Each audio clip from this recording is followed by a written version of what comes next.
మహబూబాబాద్ జిల్లా వ్యాప్తంగా ఖాకీ బలగాలు ఒక్కసారిగా రోడ్లపైకి వచ్చాయి. జిల్లా ఎస్పీ డాక్టర్ శబరీష్ ఆదేశాల మేరకు అన్ని సబ్ డివిజన్ల పరిధిలో పోలీసులు ఏకకాలంలో భారీ నాకాబందీ మరియు ఆకస్మిక వాహన తనిఖీలు చేపట్టారు.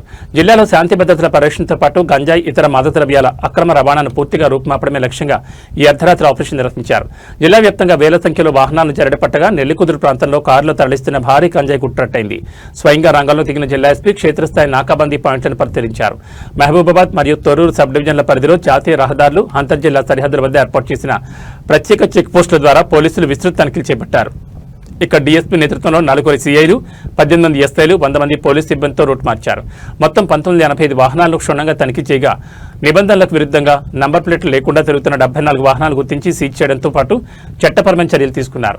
డీఎస్పీ, 4 సీఐలు, 12 మంది ఎస్ఐలు మరియు 100 మంది సిబ్బందితో కూడిన బలగాలు 1500 వాహనాలు తనిఖీ చేశాయి. మొత్తంగా జిల్లా వ్యాప్తంగా రికార్డు స్థాయిలో 3485 వాహనాలను పోలీసులు చెల్లడిపట్టారు.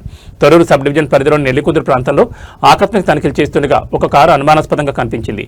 దాన్ని ఆపి తనిఖీ చేయగా అందులో అక్రమంగా తరలిస్తున్న సుమారు 2.5 కిలోల గంజాయి బయటపడింది. దీంతో కారును స్వాధీనం చేసుకున్న పోలీసులు గంజాయి తరలిస్తున్న 3 నిందితులను అదుపులోకి తీసుకుని జైలుకు తరలించారు. ఈ మెగా డ్రైవ్ జరుగుతుండగా జిల్లా ఎస్పీ డాక్టర్ శబరీష్ స్వయంగా మహబూబాబాద్ పట్టణంలోని 3 కోట్ల సెంటర్ మరియు తరణి హాస్పిటల్ సమీపంలో ఉన్న నాకాబందీ పాయింట్లను ఆకస్మికంగా తనిఖీ చేశారు. విధుల్లో ఉన్న అధికారులకు, సిబ్బందికి పలు కీలక సూచనలు చేశారు. రౌడీ షీటర్లు, అనుమానితుల కదలికలపై థర్డ్ ఐ నిఘా ఉంచాలని, ప్రతి వాహనాన్ని క్షుణ్ణంగా చెక్ చేయాలని ఆదేశించారు.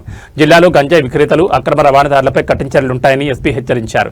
గంజాయి లేదా ఇతర మాదక ద్రవ్యాల సమాచారం తెలిస్తే వెంటనే పోలీసులకు తెలపాలని, సమాచారం ఇచ్చిన వారి వివరాలు పూర్తిగా గోప్యంగా ఉంచుతామని జిల్లా పోలీస్ కార్యాలయం ప్రకటించింది.